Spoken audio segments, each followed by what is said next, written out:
एक बार एक व्यक्ति महात्मा के पास जाता है और उनसे कहता है, महात्मा जी, क्या मैं आपसे एक प्रश्न पूछ सकता हूँ?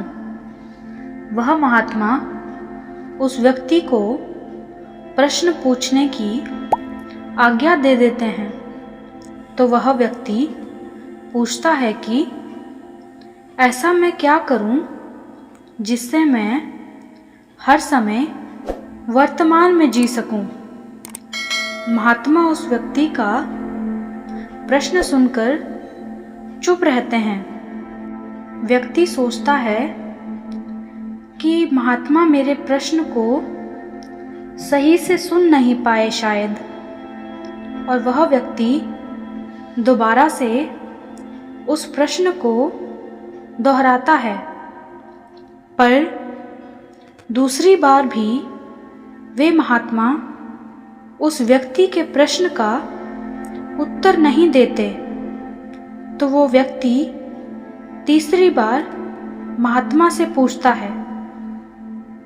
फिर महात्मा जी उस व्यक्ति की ओर देखते हैं और उससे एक प्रश्न करते हैं, क्या तुम जमीन पर खड़े हो सकते हो? वह व्यक्ति महात्मा से कहता है, मैं जमीन पर ही खड़ा हूं, ना तो मैं जमीन के नीचे हूं और ना ही मैं जमीन के ऊपर हवा में रह रहा हूं। क्या आप मुझे देख नहीं पा रहे हैं? वे महात्मा उस व्यक्ति से कहते हैं, मैं तो देख पा रहा हूं, लेकिन तुम नहीं देख पा रहे हो। वह व्यक्ति कहता है, महात्मा जी, मैं कुछ समझा नहीं। तो महात्मा उस व्यक्ति से कहते हैं कि जब तुम यह देख सकते हो कि ना तुम जमीन के नीचे रह सकते हो और ना ही तुम जमीन के ऊपर हवा में रह सकते हो, तो क्या तुम यह नहीं देख सकते कि तुम चाह कर भी भूतकाल में रह नहीं सकते हो और ना ही भविष्य काल में रह सकते हो? जब तुम पहले से ही वर्तमान में हो और इससे ज्यादा वर्तमान में क्या हो सकते हो? तुम्हें यह समझना चाहिए कि जिंदगी का अर्थ वर्तमान है, भूत और भविष्य नहीं। तुम चाहकर भी भूत और भविष्य में नहीं रह सकते, क्योंकि तुम्हारे पास इसका विकल्प ही नहीं है।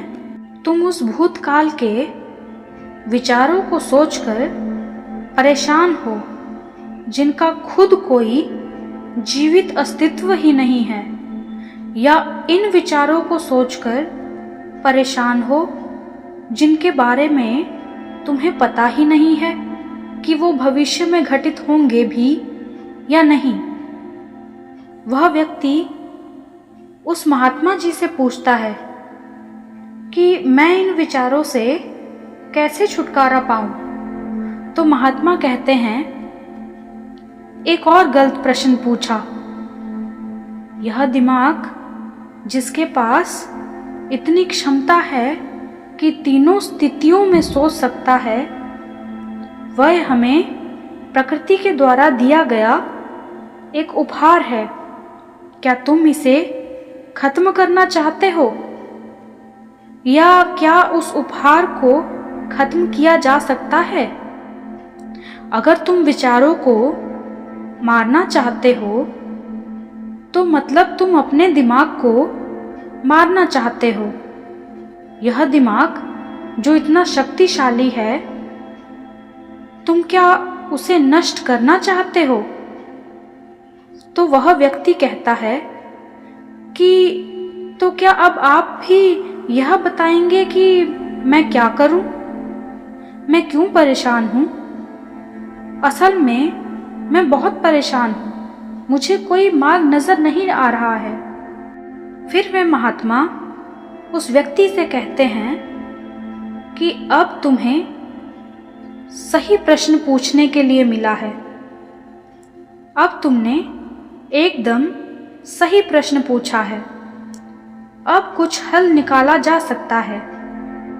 यदि तुम जीवन की सभी समस्याओं से छुटकारा पाना चाहते हो तो तुम्हें शारीरिक और मानसिक तप करना होगा। तो वो व्यक्ति उस महात्मा जी से पूछता है, महात्मा जी, यह शारीरिक और मानसिक तप क्या है? दोस्तों, अब मैं आपको बताने जा रही हूं कि शारीरिक तप और मानसिक तप में क्या अंतर होता है। आइए सुनते हैं। शारीरिक तप का अर्थ उचित आहार, उचित नींद, उचित व्यवहार, और मानसिक तप का अर्थ है ध्यान और खुद के साथ समय बिताना और बाहर के कचरे को भीतर आने से रोकना। वह व्यक्ति उन संत से पूछता है कि कचरे से आपका क्या मतलब है? तो महात्मा जी कहते हैं, तुम भली भांति जानते हो कि कचरा क्या है। कचरा वे बातें हैं जो तुम्हारे विकास को रोकती है और तुम्हारे इंद्रियों के द्वारा तुम्हारे भीतर प्रवेश करती हैं। यदि तुम सभी समस्याओं का अंत चाहते हो तो तुम्हें शारीरिक और मानसिक तप करना होगा।